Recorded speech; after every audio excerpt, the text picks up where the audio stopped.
Welcome to the Southern Alberta Climbing History podcast. Today, we're very pleased to have Daniel Vanderpyle with us. Now, Daniel's another one of the Crowsnest Pass locals and has been climbing up there for years. So today, we're going to talk to him a little bit about the climbing history in the Crowsnest Pass area, as well as his experience growing up in Southern Alberta. So, Dylan, why don't you tell me a little bit about when you started climbing, how you got into things? Probably 2008 or 2009 that I really started climbing at the gym. I went to summer camp as a kid, was exposed to it there. The big change for me is at the summer camp I work at here in the Crowsnest Lake Bible Camp. I did their instructor program in 2011. So I became a climbing instructor with them, which is kind of a TRCI equivalent.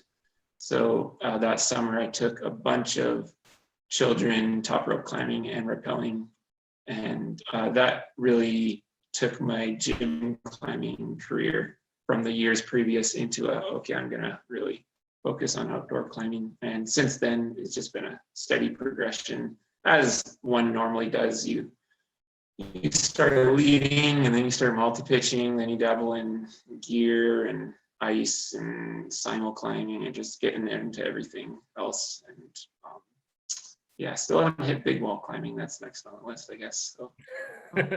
Yeah, I never trust hanging off gear. I still can't do it. No, yeah. So it was kind of that exposure to doing a summer of teaching climbing to people and realizing how much I loved it myself and how much reward there was in exposing people to it and bringing them alongside what you're doing. That really got me hooked on it for sure. And so you took the climbers out, was that to the Crowsnest slabs, like Knob Hill, I think is what the locals call that? Yeah, mostly Knob Hill. We've always dabbled here and there at Emerald Lake, even before it was bolted. But mostly at Knob Hill, just because it's in walking distance here. So. Yeah. So which climbs do you guys normally do from the Bible camp out there at the Knob Hill slabs? Everything. So there's kind of two sections, and there's kind of some it's not very clear where people always climb because of those two sections. So we refer to Knob Hill as the left section where there's a big slab, and there's also the quarry area that we call Camp Rock. And so we use both sites. It really depends on the goals and the objectives of the program that we're running. The ages, the outcomes, how much time allowance you have, the difficulty you're looking for. But when we go to Knob Hill, which is the slab section over to the left, we generally stay on the right-hand side climbs because those are easier. The ones on the left are pretty fun, but you're not gonna see many elementary school kids or teenagers heading up an 11A or a 10B or something. So we mostly stay on those little mini roof sections, and there's some fun climbs in there. So we also take people. Was there one climb that got you hooked on climbing, or was it just the general experience? Yeah, that far right climb. I guess it's not the far right one anymore because there's a really easy one around the corner. But the far right one, if you move the rope a little to the left, there's actually kind of an overhang heel hook move on it, and that's a fun one to get people exposed to steep climbing, but it only goes at like a 5.9 or something. So that one got me hooked for sure. Oh, and that's what you liked, was throwing the foot up that got you climbing? Yeah, for sure. And then the quarry area, there's kind of a lower bench and an upper bench. The lower bench is all like low fifth, maybe mid fifth terrain. Great for first exposure. And then the upper bench, there's a couple top ropes you can throw up. And there's kind of that slabby 3-bolt climb on the left, and the top rope mid 10 probably in the middle, and the easy one on the right. They're all pretty fun too. Cool. So nothing too special there, but hey, to have one right here, right off the highway, it's pretty cool. Yeah. So as you look back at sort of, what has it been, 13 years since you've been climbing now, Daniel? Yeah. So what routes are most memorable to you? What stands out in terms of the things you've done and the experiences you've had? Well, am I allowed to give an answer that includes Skaha and Squamish routes? Because or JT, definitely. You can't complain with granite. Yeah. Honestly, like one of my favorite places in the whole world is Joshua Tree National Park. I don't know if you've been there. I've never climbed at J Tree, no. It's amazing. Just the community while you're climbing there, crack climbing, granite, slab, everything. Very old school and traditional. Yeah, I love it there. But this is a Southern Alberta discussion, so I'll try to keep it to that. The recent development at the Goat Herder Saloon that Dylan has been putting up has been really good. I won't say that I've lost faith in good climbing here in Southern Alberta, or at least cragging, but I was tending towards that direction, just having spent so much time elsewhere in Cranbrook, at Lackett Lake or Stonehill in Montana, and just kind of losing the fervor, if you will, for Southern Alberta. But since going there and the Passing Lane Craig and Fernie, and yeah, just seeing new excitement and enthusiasm for the area and the development, that's been kind of cool to see those places too. Oh, that's neat to hear. So like you're saying that those other areas, Joshua Tree and Squamish, had some memorable experiences for you. What were those routes, and what really got you hooked there? Like, what have been the most memorable routes you've really done? Memorable.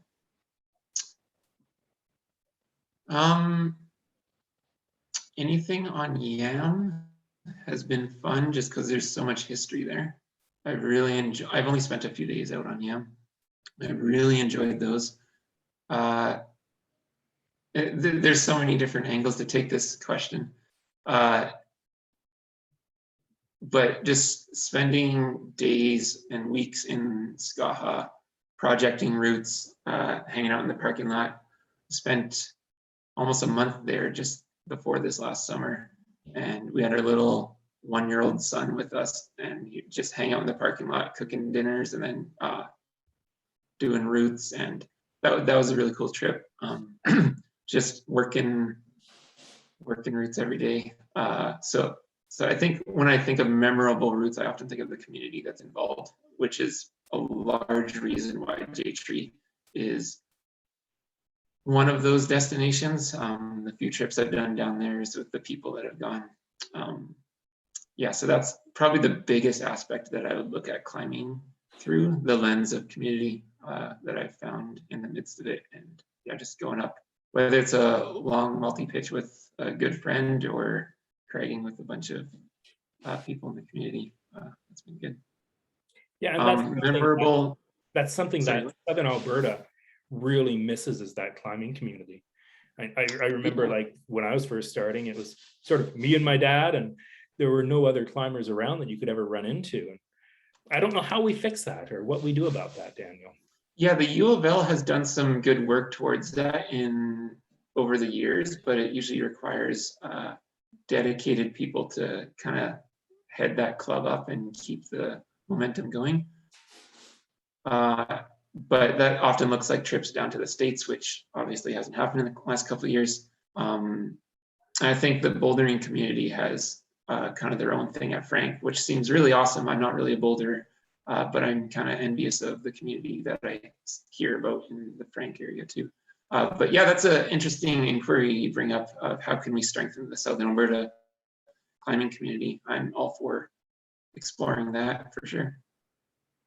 Yeah, it's funny because what I noticed was the University of Lethbridge, you'd get sort of a couple years, people going through their undergrad, and you'd have sort of that clan or group, they'd be doing their thing. And then once they start to graduate, you know, that next generation is sort of, there's a gap between them. It happened with the friends I had when I moved here for my ed degree. And the bouldering here, it definitely seems like it's got the community based upon Frank. Before Frank got popular, the boulders just weren't around. It hadn't gotten popularized. So I wonder if we're going to ever see some unification here in Southern Alberta. Yeah, and that's one of the unfortunate byproducts of having a climbing wall at a university is the high turnover rate. But I'm hopeful that things could get better and change. I probably haven't contributed as well as I should have. I'm not even a member of the ACC yet. And going on trips like that and putting out more days at the crag or inviting people along. Yeah, there's definitely room to grow that for sure. So how did you run into people to belay with? Because it sounds like you've been going lots of places, getting up a lot of big routes. So how did you run into your belayers and your climbing sort of group? A mixture of people at my workplace. Like I said, I work at Crowsnest Bible Camp. And because we do quite a bit of rock climbing, quite a bit of our staff coming up through our programs end up pursuing it on their own and venturing elsewhere and starting some sort of climbing career. And we've put people through courses and such. And so a lot of people have come through that.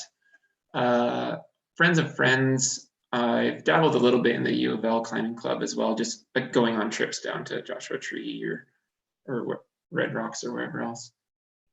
And yeah, a lot of friends of friends. And it's one of those things, once you spend a month in Squamish at the Chief or a few weeks in Skaha, you just meet people and just gain partners here and there. Yeah, I think that's what's neat is like, I don't think up until Thunder Mountain really got developed, and now with Dylan's goat herders, that there's ever really been a place for where you just run into the random locals. So yeah, Thunder Mountain. I just went there for the first time 2 weeks ago. Dylan and I bolted a new route, and I was impressed. Unfortunately, I can't speak much to Thunder Mountain, but what I did see that one day was really cool. I'm going to head out there more. That's for sure. Yeah, that's what we had always thought would happen with it. I was just doing the history for the guidebook last night and going back over Drywood.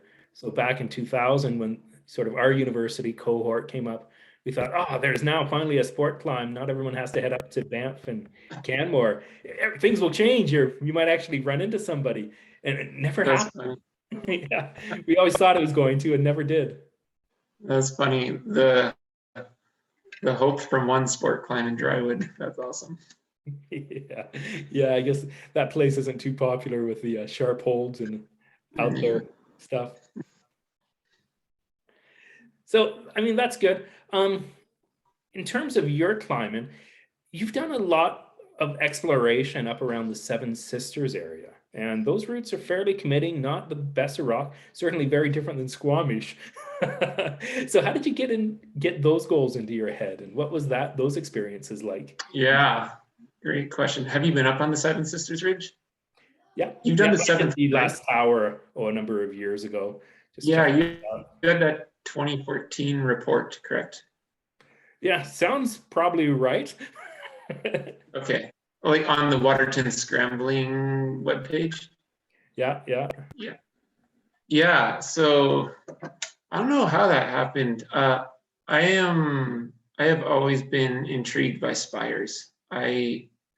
My ideal day of climbing is a bunch of easy to moderate gear pitches up a spire where you top out on this feature that you couldn't hike to. And I don't know, I just love that. And so with the few spires I've done in the desert and elsewhere, I've just loved it so much. And so I've always been eyeing up the Seven Sisters. And I Googled as much as I could and asked around, and there's just nothing. I did find I was exploring it mostly in 2015, 2016. So I knew the Seventh Sister had been done because of your trip report, but the first ascent was in the 70s by Hamish and Mike. Yeah, and so there's a little bit of history there. And then the sixth one allegedly had been done by Fritz Fry. Yeah, Fritz Fry and Bruno Engler, yeah. Yeah, the only reason I say allegedly is because that picture they posted has turned out to not be on any of the sisters at all. But I think everybody agrees they did do the sixth tower. Yeah, I think they used, if I remember what Grandpa used to say about Bruno, he used to stage pictures like that so he could sell stuff. Yeah. So then what you'd do is sort of do the stuff you needed to, and then you'd find a good picture that you could sell to the books. Yeah. So yeah, because I was up on the ridge heading towards the sisters, and we were far from any of the towers, and we found the exact spot. We're like, this isn't Yeah, this this isn't where isn't they the were. peak they climbed. Yeah, so knowing their history and how notable of figures they were, I don't question it.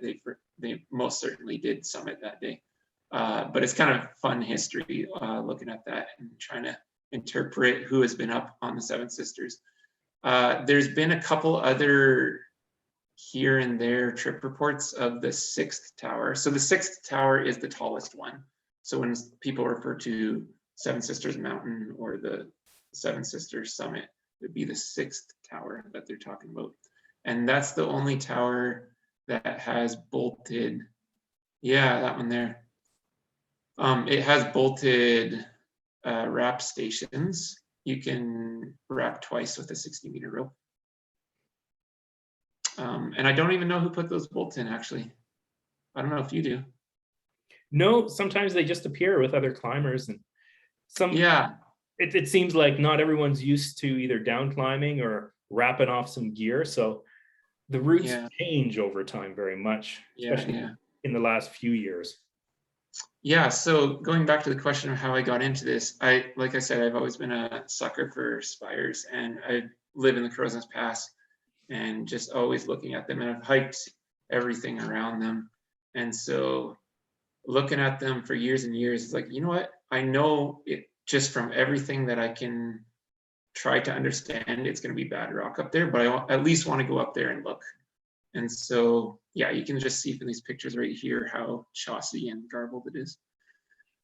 Yeah, rock so is unbelievable. It's the worst rock I've seen in southern Alberta. Like, really? Yeah, that coal seam down at the bottom. I mean, you just dig it out with your hands, and I have not found worse rock anywhere. So the sixth, well, I've summited 6 out of 7 of them. And the 7th tower, which is the one that you did, was the worst of all of them. So, oh, I didn't mind. I didn't think it was that bad. I mean, down lower was really bad, but I was expecting the other ones to be worse. oh no, they weren't that well. So, yeah, that's the thing, is the Seven Sisters are very heady, not technical. Aside from maybe the 2nd tower, which is the one I still haven't done because it just looks super steep and unforgiving. So yeah, I went up there. I don't even know what year that was, maybe 2017, 2018 by myself, just to go and look at the pictures. So I probably took 200 pictures that day of every angle of every tower, just looking around. I kind of played around on some of them, just seeing if I could scramble. I wasn't looking to push the limits by any means. I was by myself. I wasn't trying to get to the top of anything. But I was just seeing, do any of them go without a rope?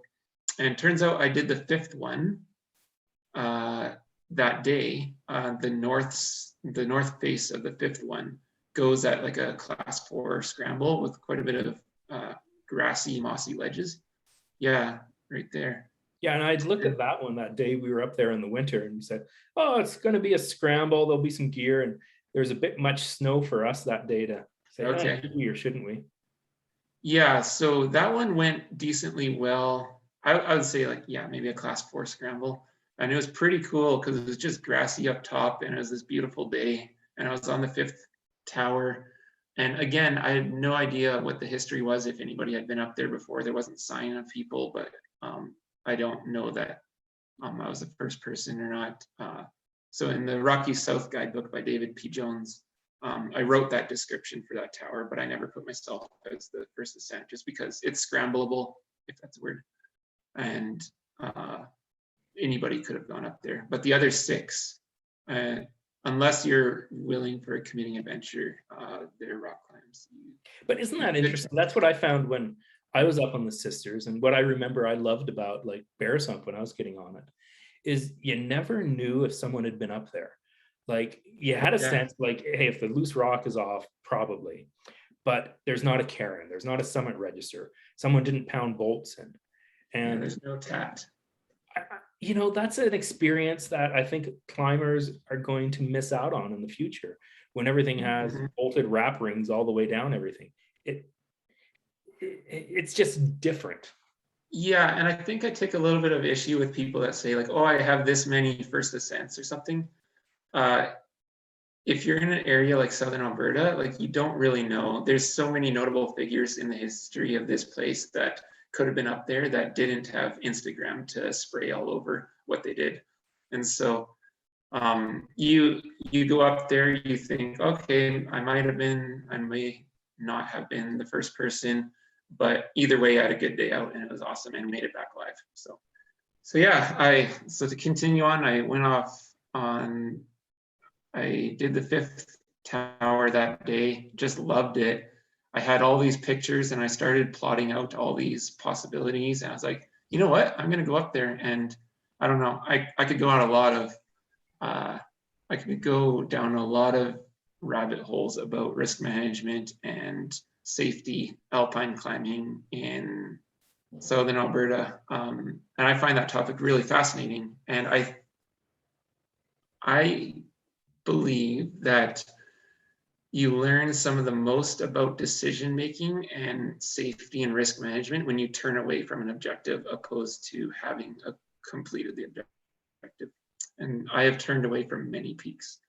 And so I knew going into the Seven Sister project that I wasn't fixated on accomplishing it, but I was curious to see what goes and what doesn't. And so I dragged a partner of mine up there with me another time. I think it was that same year, like a few weeks later. And we brought a couple of ropes, double rack, a bunch of extra stuff we may or may not need, and just started going for it. And I'd have to look at the dates. I think our first day out, we got 2 of the towers done. We got number 1 and 3, if I remember correctly. Or maybe it was just number 1. But we did the first tower and it went, and June 20th. Oh no. June.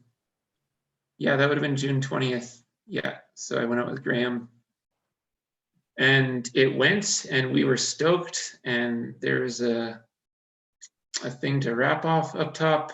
My one regret in this entire project was I didn't have any bolting gear with me. And so we were committed to wrapping off of boulders, horns, and if needed, we would have simul wrapped the actual spire. I don't think that was a bad decision, but I definitely, looking back on it, think that I should have just bought a bolting gun or something just as that fail-safe backup. But yeah, we did the first one and we were stoked, and then we went up a couple weeks later, and then that day we did the 3rd and the 4th tower, and the stoke was just gaining momentum. And so then that year closed off, and then the next year I went up with my wife Danica and we did the 7th tower the first day, and then we bivvied up on the ridge there, and then the second day we did the 6th tower. And for the 6th tower, that one was cool because, the 7th tower, I think we wrapped off your hex. There's that giant hex up there. Yeah, so I backed that up with something else. We wrapped off of that. The 7th tower, almost, you can scramble everything except that one short little section. So we pitched it out. I think we even did 2 pitches. And then, the next day we did the 6th tower. The first pitch, I did the same as Bruno and Fritz, I think. Their description's a little vague, because I think they did kind of the chimney feature on the north face. Yeah, so I did that first pitch. Maybe I just don't like chimneys, but I looked up and I didn't like it. And so I headed up and to the right and got to a ledge, ended up circumnavigating to the south face, and then did a pitch on the south face for the second pitch. And then, yeah, that was, so the red line goes up, and then when it curves there, there's a belay station there. Yeah, about there where your mouse is. There is some tat already there, and a few old pieces, I can't remember, a couple pitons. So I used that and backed it up. Was gonna head up the chimney to the left. I think even more to the left of that. That's my suspicion, even left of that. there. That's the most promising line, but I didn't love what I saw. And so then I ended up going up and to the right instead, and then back around on the south face. I think the second pitch of that one, I put it as an R just because there wasn't a lot of protection. I didn't love that pitch, but it went. I almost turned around on it. Actually, I turned around on the Seventh Sister. You can see it in this picture. We tried the south face of it. Oh, yeah, we had looked at that too. If you go back up, yeah, there. Right up here. So even around the corner, we scrambled up to a ledge. And I clipped one piece, didn't like what I saw up above, down climbed, and we went home. That was me and Graham, one of the days we were doing the other towers. So after I did that trip with my wife, which was one of the funnest 2-day trips I've ever done, to just head up there with Danica and get 2 of the towers down, bivvy the night up there. I only had 1 tower left. I was like, oh, this is awesome. And I went back and looked at that tower, and I don't know, I'm going to leave it for someone else that's more ambitious and bold than I am, because I'm not neither of those. It's the second tower. If you go back to the main ridge picture where it shows all 7 towers. I'll get that up here for us. From the west. This one right there? Yeah, the snowy one there, yeah. Yeah, if you look at the second tower there, it looks overhanging on either side from this perspective, and the entire thing is just almost a cylinder. And while I don't mind steep climbing and I don't mind chaussee climbing, when you combine the two, I do mind. So, especially you never know if there's going to be any deer